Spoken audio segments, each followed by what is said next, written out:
நான் விஎஸ் பேசுகிறேன். இன்றைக்கி நம்ம பார்க்க போகிற சீரிஸோட நேம் வந்து shoot goal to the future சொல்லக்கூடிய சீரிஸோட எபிசோட் 4 தான் இன்றைக்கி நம்ம பார்க்க போகிறோம். அதனால் நீங்கள் நம்ம சேனலுக்கு புதுசாக இருந்தீங்கன்னா உங்களால் முடிஞ்ச சப்போர்ட் நம்ம சேனலுக்கு சப்ஸ்கிரைப் பண்ணி சப்போர்ட் பண்ணுங்கள். அது மட்டும் இல்லாமல் அது கூட இருக்க விலக நாள் வச்சுக்கோங்க. அப்போ தான் நான் ஒரு அடுத்த வீடியோ எல்லாமே நோட்டீஸ் வரும். கண்டிப்பாக வழக்கம் போல எபிசோட் பிரமாதமாக இருக்கும். முடிச்சு ஸ்கிப் பண்ணாமல் புரியாமல் பாருங்கள். இந்த வீடியோ பிடிச்சிங்களாமே கமெண்ட்டில் உங்களுக்கு பிடிச்ச மாதிரி பாருங்கள். நானும் பார்த்துக்கிறேன். சரிங்க, நம்மளோட கதை கொடுப்போமா. இந்த எபிசோட பார்த்தா அந்த கோலுக்கு பெரிய ஹீரோவை பார்த்துட்டு கதறான். இவன் இந்த அளவுக்கு உழைக்கிறான்பா அப்படின்ற மாதிரி அவன் ஃபீல் பண்ணிட்டு இருக்க கோலம் விட. அதுக்கப்புறம் பார்த்தா இவங்க டீம் வந்து ஜெயிச்சிட்டாங்க. சஹாரா டீம் வந்து கோவத்தோட அந்த இடத்துல ஜெர்சியெல்லாம் தூக்கி போட்டுட்டு அவனுங்க கிளம்புறானுங்க. இவனை ஸ்டார்டராக வச்சு நாங்கள் ஒரு மேட்ச் கூட இதுக்கப்புறம் விளையாட மாட்டோம், நீங்களே விளையாடுங்கன்ற மாதிரி அவனுக்கு கிளம்ப. கதமா சொன்னா கூட அவங்க கேட்காம போக்குறாங்க. அதுக்கப்புறம் பிரின்சிபலும் இதுக்கு என்ன அர்த்தம் கம்மியா, இது என்னுடைய பார்ட் ஆஃப் தி பிளான்லாம் கிடையாது, அது அவங்களே எடுத்த முடிவு. இப்போ உனக்கிட்ட இப்போதைக்கு வெறும் 10 பேர் கொட்ட மெம்பர் தான் இருக்காங்களே, இன்க்ளூடிங் மேனேஜர் சேர்த்து. பிராக்டிஸ் மேட்ச்க்கு இவ்வளவு பேர் வச்சு எப்படி நீ விளையாடுவேன் எனக்கு தான் புரியல. இல்ல கண்டிப்பா முடியும். சீரியஸாக சொல்றேன், கண்டிப்பா முடியும். எங்களுக்கான ஆப்னன்ஸ் மட்டும் சொல்லுங்க சொல்ல. அதுக்கப்புறம் அவரு லிஸ்ட் எடுத்து காமிக்கிறாரு. இவங்க கூட பிராக்டிஸ் மேட்சுக்கு வரத்துக்கு ஒத்துக்கின ஆப்னன்ஸ் லிஸ்ட் காமிக்க. அதில் பார்த்தா நிறைய பேர் கிடைக்க இடத்துல 2 பேர் மட்டும் தான் ஒத்துக்கிறாங்க. 2 டீம் மட்டும். என்னது 2 டீம் மட்டும் தான் ஒத்துக்கினாங்களா? அவ்வளோ கம்மியாவா? ஆமா, அது என்னன்னா உனக்கே தெரியும். இதுக்கு முன்னாடி நம்ம மட்டமான கேம் கொடுத்ததுனால அதுக்கப்புறம் யாரும் நம்ம கிட்ட விளையாடுறதுக்கு வரதில்லை. ஒரு காலகட்டம் வரைக்கும் நம்ம கிட்ட எல்லாம் ஏங்குவாங்க நம்ம கூட பிராக்டிஸ் மேட்ச் வச்சுக்க முடியுமான்னு. இப்போ நிலைமை மாதிரி ரொம்ப மோசமாயிடுச்சு. டோர்னமெண்ட்ல கூட நம்ம செலக்ட் ஆகிற நிலைமைக்கு போக மாட்டோம். நம்மளுடைய முக்கியமான டீம்லேருந்து யாருமே இது வரைக்கும் போனது கிடையாது பெரிய பெரிய மேட்ச்ல. அதுதான் நமக்கு இருக்கிற மிகப்பெரிய டிஸ்அட்வான்டேஜ். இதனால நம்மளுடைய டீம் ரொம்ப வீக்கா இருக்குன்னு யாரும் நம்ம கிட்ட விளையாடுறதுக்கு வர மாட்டாங்க. அப்ப இப்படியே போச்சுன்னா அவ்வளவுதான், டெட்லைன் தான் நமக்கு. டெட்லைன் இதுக்கு என்ன அந்த மாதிரி மட்டும் சொல்லாத. ஆமா கண்டிப்பா இப்படியே போச்சுன்னா நம்மளுடைய சாக்கர் டீம் மூட வேண்டியதுதான். என்ன சொல்ற? ஆமா 2 ஸ்கூல் டீம் ஒத்துக்கணுங்களா, அது வரைக்கும் மேட்ச் வெயிட் பண்ணு. நீங்க சொல்றதை நான் ஏத்துக்கிறேன். அது கூட அவனுக்கு கூட ஜெயிச்சா மட்டும் இதெல்லாம் சாத்தியமே. அதுக்கப்புறம் கோச் எல்லாரும் இன்னைக்கு நல்லா விளையாடுங்க. இதுக்கப்புறம் முக்கியமான பிராக்டிஸ் மேட்சை பத்தி சொல்ல போறேன். அது என்னன்னா இன்னும் 2 நாளைக்குல உங்களுடைய ஆப்பனன்ஸ் காக்கே காகாவா நார்த் டீம் கூட. அப்புறம் அனதர் மேட்சா கிட்டத்தட்ட வீக்கெண்ட்ல வர போறது ஃபுஜி ஸ்டார் ஈஸ்ட் கூட. அதனால இந்த மாசத்துல 2 விதமான பிராக்டிஸ் மேட்ச் தான் இருக்கு. இந்த பிராக்டிஸ் மேட்ச்ல நீங்க ஜெயிச்சா மட்டும்தான் உங்களுடைய இந்த சாக்கர் டீம் இந்த ஸ்கூல்ல நீடிச்சிருக்கும். அப்படி இல்லைன்னா எழுத்து மூற நிலைமை தான் உங்களுக்கு. என்ன சொல்றீங்க? 2 கேம் மட்டும் தானா? அதுல ஜெயிச்சா மட்டும்தான் அப்ப கூட எங்களால இந்த தொலைச்சி அந்த சாக்கர் கேம் இந்த நடத்த முடியுமா? சரியா சொன்னேன். வேற 2 டீம் மட்டும் தான் நம்ம கூட விளையாடுறதுக்காக ஒத்துக்கிறாங்க அவங்க கூட. ஆனா கோச் நீங்க சொல்றது எல்லாமே ஒத்துக்கிறான். ஆனா இங்க வேற 9 பேர் தான் இருக்காங்களே ஃபீல்டுல. அதுக்கு 9 பிளேயர் வச்சு எப்படி நீங்க உங்களோட பிராக்டிஸ் மேட்ச் விளையாட முடியும்னு சொல்லிருக்கீங்க. அதுவே நமக்கு மிகப்பெரிய டிஸ்அட்வான்டேஜ் அமைய போது. நீங்க பண்றதுல கொஞ்சம் கூட சரியில்லை. நீங்க தோத்து போகிறது மட்டும் பத்தி தான் யோசிக்கிறீங்க. ஆனா இருக்கிற 9 பேரு உங்களுக்குள்ள இருக்கிற தனிமைகளை தனித்தனியா வெளிப்படுத்தலாம். அந்த 2 பேர் இல்லாததுக்காக நீங்க வருத்தப்படக்கூடாது. நான் கொடுக்க வேண்டிய டீட்டெயில் கொடுத்துட்டேன். இதுக்கப்புறம் விளையாடுறது உங்ககிட்ட தான் இருக்கு. உங்களுடைய டீமை காப்பாற்றணும்னு நினைச்சீங்கன்னா நீங்க தான் அதுக்காக ஃபைட் பண்ணி ஆகணும். நான் சொல்ற வழியை தான் காமிப்பேன் அப்படின்னு அவர் கிளம்ப. இன்னொரு பக்கம் எந்த விஷயத்துல கிளப் ரூம்ல இவனுங்க பேசிட்டு இருக்காங்க.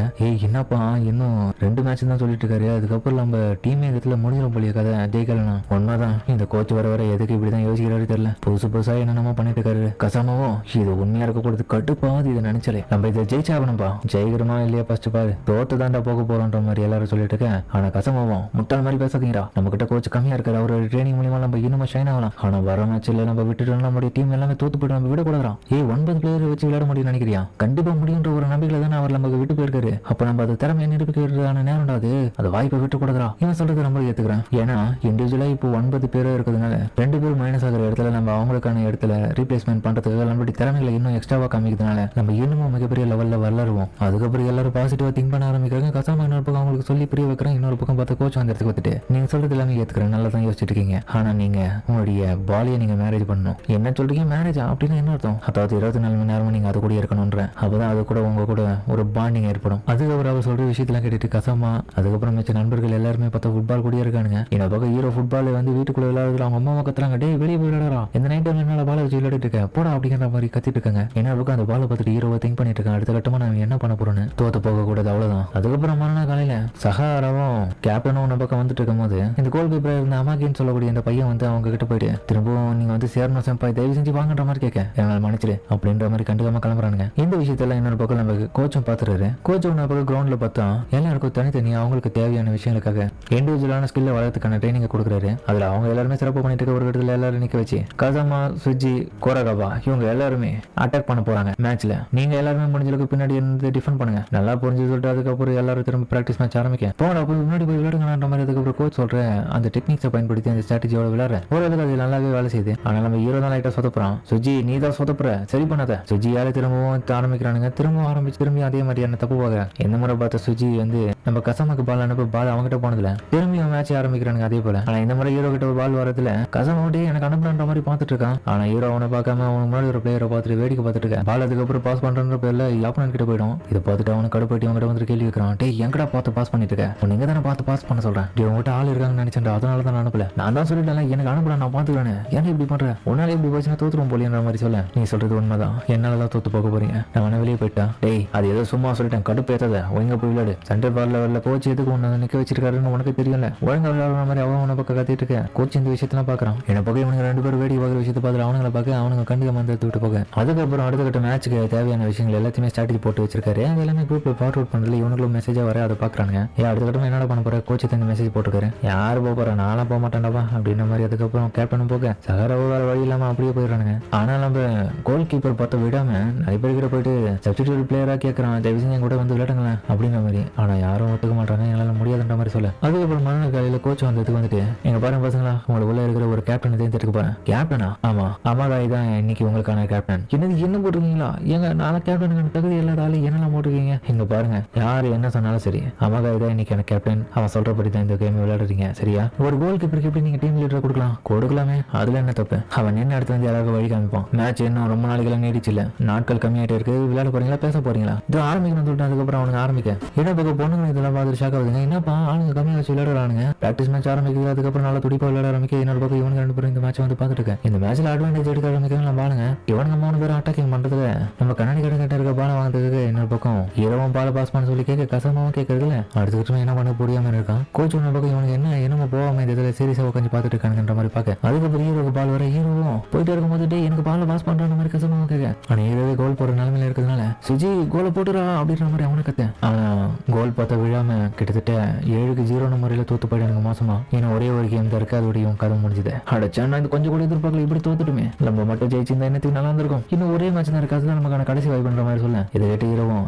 எல்லாம் ஏன் தப்பு தான்டா, என்னாலதான் இப்ப நீங்க தோது போக போறீங்க. இந்த டீமே பின்னாடி இல்லாம போக போகுது. என்னால தானே அந்த 2 சீனியர்ஸ் இந்த எடுத்து விட்டு போனாங்க, இல்லைன்னா என்னத்துக்கு நீங்க ஜெயிச்சிருப்பீங்கன்ற மாதிரி அவனை சொல்ல. கசாம இதை கேட்டுட்டு கடுப்பா வரான். டே இங்க பாரு, இதுக்கெல்லாம் நீ ஒண்ணு காரணம் கிடையாது, தேவையில்லாம சொல்லியிருந்தா அவனை தூக்கி போட்டு மதிப்பேன். வந்து அவளா நீ அவன் வேலை நம்ம அதை பார்த்துட்டு போ. எல்லாத்துக்கும் நான் தான் போறோம்னு சொல்லிட்டு தேவையில்லாத விஷயத்துல ஈத்து போட்டுக்காத. இன்னும் பக்கம் டீம்மேட்ஸ் எல்லாமே எங்க அவன் சொல்றது உண்மைதான்டா கசாமா, இவனால தானே நம்மளுடைய 2 செம்பாயும் அந்த இடத்த விட்டு போனாங்க. அவங்க என்னத்துக்கு இருந்தாங்கன்னா நமக்கு டிஸ்அட்வான்டேஜ் இருக்காது, நம்ம ஈஸியா ஜெயிச்சிருக்கலாம். நம்மளுடைய டீம்ல இப்ப 9 மெம்பர்ஸ் தான் இருக்கணும் போது நல்லா விளையாடினா தானே கொஞ்சமாச்சு. நம்மளே திறமையை காமிக்க முடியாம தானே இருக்கோம். இதை ரொம்ப நல்லா விளையாடுறான்னு வேற இவனை வந்து சேர்த்து விட்டாரு கோச்சு. ஆனா இவன் நடனா இப்படி சொத்தப்பட்டு இருக்கான். டே இங்க பாருங்கடா, அவன் எப்படி விளையாடுனாலும் விளையாட்டும். ஆனா நம்ம எல்லாரும் தானே இதுல விளையாட்டு நம்ம சொன்னாலும் நம்ம மேல இருக்கிற கூட அடைச்சா இன்னும் ஒரு மேட்ச் தான், அதுக்கப்புறம் நம்மளுடைய கதை முடிச்சுது அப்படின்ற மாதிரி அவன் நம்ம எடுப்பாங்க. அதுக்கப்புறம் பார்த்தா கசாம இதெல்லாம் பொறுத்துக்க முடியாம 2 சீனியர்ஸ் கிட்டயும் வந்துட்டு தன்னுடைய தலையை வந்து மண்டி போட்டு கேட்கறான், தயவு செஞ்சு திரும்ப வந்து விளையாடுங்கன்ற மாதிரி. ஆனா அவனுங்க வர நினைப்புல இருந்தாலுமே வராம இருப்பானுங்க. இல்ல கசாம எங்களால முடியாதுன்ற மாதிரி சொல்ல. ஏன் இப்படி பண்றீங்க? ஆனா பரவாயில்ல, ஏதோ மோசமா விளையாடல. என்ன சொல்றீங்க சகரா? அப்ப என்னோட மேட்ச் வந்து பாத்துருக்கீங்களா? உங்களுக்கு அப்போ நீங்க வாங்கல விளையாடலாம். இல்லடா எங்களால முடியாதுன்ற மாதிரி சொல்லிட்டு இன்னொரு பக்கம் பார்த்த டக்குன்னு ஹீரோவும் அப்படின்னா நான் இந்த இடத்த விட்டு போனா நீங்க கண்டிப்பா திரும்ப வருவீங்களா? நீ என்னடா பேசுற? அப்பெல்லாம் நீ சொல்லாதான். என்னப்பா நேற்று வீரவாசம்லாம் பேசி விளையாடுறீங்க, ஒன்னும் கையிலையே அப்படின்ற மாதிரி இன்னொரு பக்கம் அவனுக்கு கலாய்க்க ஆரம்பிக்கிறாங்க திரும்பியும். அதுக்கப்புறம் இவனுக்கிட்ட பேச முடியாதனால அவனுக்கு கம்மன் அந்த விட்டு கிளம்ப. ஹீரோ அதுக்கப்புறம் வந்து கசாமா கிட்ட தனியா கூப்பிட்டு பேசிட்டு இருக்கான். எங்க பாரு கசாமா, அவங்களுக்கு வரத்துக்கு விருப்பம் இல்லைன்னு நினைக்கிறேன், நீ கூப்பிட்டு வேதனை படுறா. அதுக்கு எல்லாத்துக்கு காரணம் நீ தான்றதை நான் ஒத்துக்க மாட்டேன். அது எல்லாரோடைய காரணம் தான். ஒருவேளை நான் மட்டும் குவிட் பண்ணிட்டு இந்த இடத்த விட்டு போயிட்டேன்னா கண்டிப்பா அவனுக்கு திரும்ப வந்து ஜாலியா அவங்க கூட விளையாடுவாங்களே. டே முட்டாள், எப்பவுமே அந்த மாதிரி சொல்லாதுன்னு உனக்கு எத்தனை முறை சொல்றேன். நீ இருக்கா மட்டும் இல்லைன்னா மட்டும் எங்களுடைய டீம் ஜெயிச்சிருமான. இப்பவே நாங்க கஷ்டமான நிலைமையில தான் இருக்கோம். அப்படி இருக்கும்போது நல்லா விளையாடா என்ன, நல்லா இல்லைன்னா என்ன, எங்களை பொறுத்த வரைக்கும் எல்லாரும் இருக்கணும், எல்லாரும் கூட சேர்ந்து விளையாட அவ்வளவுதான்டா அப்படி அவன் உனக்கு விட போயிட்டு இருக்கான். எதுக்கு நீ அர்த்தமே இல்லாம இவ்வளவு கோவப்படுற? சாதாரண ஃபுட்பாலுக்காக? சாதாரண ஃபுட்பாலா? எனக்குன்னு ஒரு கனவு இருக்குடா, அதுக்காக தான் நான் இவ்வளவு போராடிட்டு இருக்கின்ற மாதிரி கசாமாவும் சொல்ல. ஏன்னா அவனுக்கு பெரிய கனவுன்ற மாதிரி என்ன பக்கம் இதை கேட்டுட்டு ஹீரோ ஷாக்காவே அந்த கண்ணாடிக்காரனும் உங்களுக்கான பெரிய கனவு என்ன தெரியுமே வந்து அதை நான் உனக்காக காமிக்கிறேன்ற மாதிரி சொல்ல. அதுக்கப்புறம் வந்து கசாமாவே சொல்ல ஆரம்பிக்கிறான். கனகாவோடைய பழைய காலங்கள்ல என்னுடைய அப்பா தான் இந்த ஸ்கூலோடைய ஃபுட்பால் டீம் கேப்டனா இருந்தாரு. ஆனா சரியா கோல் அடிக்க முடியாதனால அவர் கேப்டன்ற பதவி விட்டு வெளியே வந்துட்டாரு. கனகாவை இந்த அளவுக்கு வீக் ஆகும் நான் கொஞ்சம் கூட எதிர்பார்க்கல. அவர் இருந்த வரைக்கும் ரொம்ப நல்லா விளையாடுங்க. ஆனா அவங்களுடைய பேட்ச் போன பிறகு ரொம்ப ஒஸ்ட் ஆயிடுச்சு அந்த டீமே இப்போ. ஆனா என்னுடைய நம்பிக்கை என்னுடைய அப்பாவுக்காக நான் ப்ராமிஸ் பண்ணிருக்கேன், நான் திரும்பி கனகாவை மீட்டெடுப்பேன். அதுக்காக தான் நான் இந்த அளவுக்கு போராடிட்டு இருக்கேன், எல்லாரையும் ஒன்றிணைச்சு விளையாடணும்னு. அது நான் நினைச்சது தப்பாடா, என்னால இந்த சோகமான விஷயத்தை எப்பவுமே ஏத்துக்க முடியாது அப்படின்ற மாதிரி அவன் சொல்லிட்டு இருக்கேன். அப்போ ஹீரோ இந்த விஷயத்தெல்லாம் கேட்டுட்டு ஓ அப்ப இதுதான் விஷயமா, இது தெரிஞ்சுதான் நான் முன்னாடி எல்லாமே உனக்கு உதவி பண்ணிருப்பேன். கச்சமா கவலைப்படாத, இதுக்கப்புறம் நான் உனக்கு உதவி பண்றேன். பிரின்சிபல் இதுக்கப்புறம் நம்ம கோச்சை கூப்பிட்டுருக்காரு. என்ன விஷயம்? ஃபுஜிட்டா ஈஸ்ட் வந்து இன்னைக்கு நம்ம வரலான்னு சொல்லிட்டாங்க. அப்ப கேம் நாளைக்கா? இல்ல அந்த ஆஃபர் அவங்க டிக்ளைன் பண்றாங்க. பிராக்டிஸ் மேட்ச்ல நம்ம கூட வர மாட்டோம்னு சொல்லிட்டாங்க. நம்ம ரொம்ப வீக்கா இருக்குமா? என்ன இது திடீர்னு வரணும் ஒத்துக்கணும் இப்படி பண்றாங்க மாதிரி அவன் கடுப்பவே. நம்மளால எதுவும் பண்ண முடியாது. வெறும் 9 பிளேயர்ஸ் வச்சு அவங்களால விளையாட முடியாதுன்னு அவங்க ஒத்துக்கிட்டு ஒத்துக்கிட்டாங்க. அதனால வர மாட்டேன்னு சொல்லிட்டாங்க. அதுக்கப்புறம் வந்து இந்த நடக்கிற விஷயம் எல்லாத்தையுமே இவனும் வந்து கேட்டுட்டு பசங்கிட்ட சொல்லிட்டு இருக்கான். என்னது நமக்கு இருந்த லாஸ்ட் மேட்சும் கேன்சல் ஆயிடுச்சான். அட கடவுளே, அப்ப நம்மளுடைய டீம் ஏத்து மூட வேண்டியதானா அப்படின்ற மாதிரி கசாமா உன்ன பக்கம் அந்த ஃபீல் பண்ணிட்டு இருக்கான். என்ன பண்றது தெரியாம எங்களுக்கு மட்டும் இப்படி நடக்குது. கசாமா டென்ஷன் ஆகாத மாதிரி சொல்லிட்டு இருக்க. இன்னொரு பக்கம் பார்த்தா கோச்சும் யாருக்கும் ஒருத்தர் கால் பண்ணி பேசிட்டு இருக்கு. அதுக்கப்புறம் வந்து அவரும் ஒரு சின்ன பிளான் போடுறாரு. நைட் டைம்ல பார்த்தா கேப்டனும் சஹாராவும் விளையாடிட்டு இருக்காங்க ஃபுட்பால். பொட்டி பசங்களா என்ன விளையாடிட்டு இருக்கீங்க டைம்ல வந்து விளையாடாம அப்படின்ற மாதிரி அவரும் போட்டு கலாய்க்க ஆரம்பிக்க. இவனுக்கு கடுப்புல அதுக்கப்புறம் அவனுக்கு கூட விளையாட ஆரம்பிக்க. எங்க பாருங்க, நீங்களாமே என்ன பொறுத்த வரைக்கும் கத்துக்குட்டிங்க தான். உங்களை மாதிரியான பெரிய ஆளுங்க சீனியர்ஸா இருக்கவனுங்க அந்த இடத்துல இருக்கிற இன்னும் கட்டுக்குடிகளுக்கு நிறைய விஷயம் சொல்லி கொடுத்தா அவங்க இன்னமும் பெரிய ஆளா வருவாங்களே, அதை பண்ண மாட்டீங்களா அப்படின்னு சொல்லிட்டு அவங்க 2 பேருக்கு இருக்கிற மிகப்பெரிய குறைகளை சொல்றதுல அவங்க இன்னொரு பக்கம் ஷாக் ஆயிடுறானுங்க. இவனுடைய கெப்பாசிட்டியும் நம்மளோட கோச்சை பத்தி குறைச்சு மதிப்பிடாத கூடாதுன்றதுக்காக மிகப்பெரிய பாடத்தை போக்கிட்டாரு இன்னைக்கு. அவனுக்கு 2 பேரும் ஷாக் ஆயிருக்கு. இன்னொரு பக்கம் பார்த்தா நம்ம நண்பர்களும் கிளாஸ் ரூம் வந்துட்டு கோச் கம்மியா வந்து அவங்க 2 பேரும் வர சொன்னார் மாதிரி. அதுக்கப்புறம் ஸ்போர்ட்ஸ் டீம்ல இருக்கவங்க எல்லாருமே அந்த விட்டு போறாங்க. என்னாச்சு கோச் எல்லாரையும் வர வச்சிருக்கீங்க? காரணம் இருக்கு, எல்லாரும் இந்த இடத்துல விளையாட போறீங்க. என்ன விளையாட போறோமா? யார் கூட? பிராக்டிஸ் மேட்ச் ஒன்று இருக்கு, அதுக்காக தான். சரி, அந்த புஜி ஸ்டார் ஈஸ்ட் வரலன்னா என்ன, நான் இன்னொருத்தர இன்வைட் பண்ணிருக்கேன் பிராக்டிஸ் மேட்ச்சுக்கு, அவங்க வந்துட்டாங்கிற மாதிரி சொல்ல. அதுக்கப்புறம் பார்த்தா அந்த இடத்துல இருக்கவங்க எல்லாருமே அவங்கள பார்க்க. அதுக்கப்புறம் பார்த்தா இந்த ஒரு ஸ்கூல்லேயே இதுக்கு முன்னாடி பழங்காலத்துல நல்லா விளையாட ஒரு பிளேயர் இந்த இடத்துக்கு திரும்ப வந்திருக்கான். தன்னுடைய டீமை கூட்டிங்க. அவன் பார்த்தா அந்த டீமுடைய கோச்சா இருக்கான். அந்த அளவுக்கு நான் நேஷனல் வரைக்கும் போயிட்டு வந்த மிகப்பெரிய லெஜெண்ட். ஆமாண்டா, காசி ஹீரோ அரிமாட்ஸோட இவரு சூப்பர் இவரெல்லாம் பார்த்துட்டோம். அதுக்கப்புறம் பார்த்தா நம்ம கோச்சோம் எல்லாரும் மேட்சுக்கு ரெடியா, இதுதான் உங்களுடைய கடைசி மேட்ச்ன்ற மாதிரி சொல்ல. ஹீரோவை யோசிக்கிறான். அரிமாட்சுவா இவர் டாப் பிளேயர் ஆச்சு, எங்களுக்கான கடைசி மேட்சும் இதுதான், கண்டிப்பா விட்டு கொடுத்துரு, அவ்வளவுதான் இந்த இடத்துல சாக்குரு அப்படின்ற மாதிரி ஹீரோவும் இதை கேட்டுட்டு கொஞ்சம் சோகமாக அதோட இந்த இடத்துல இந்த எபிசோட முடிக்கிறாங்க. சரிங்க, இந்த வீடியோ பிடிச்சிருக்க கமெண்ட் சொல்லுங்க. மறக்காம இந்த வீடியோ பிடிச்சிருக்கிறேன். பிடிச்சிருந்த லைக் போட்டு நம்ம சேனலுக்கு சப்ஸ்கிரைப் பண்ணி சப்போர்ட் பண்ணுங்க. அது மட்டும் இல்லாமல் கொடுத்துருக்க பிள்ளைங்க நாள் வச்சுக்கோங்க. அப்பதான் நான் போகிற அடுத்த வீடியோ நோட்டீஸ் வரும். கண்டிப்பா வாழ்க்கை மறைஞ்ச வீடியோ மறக்கும் முடிச்சு ஒரு பார்ப்பீங்க நம்புறேன். சரிங்க, இந்த வீடியோ முடிச்சுப்போம்.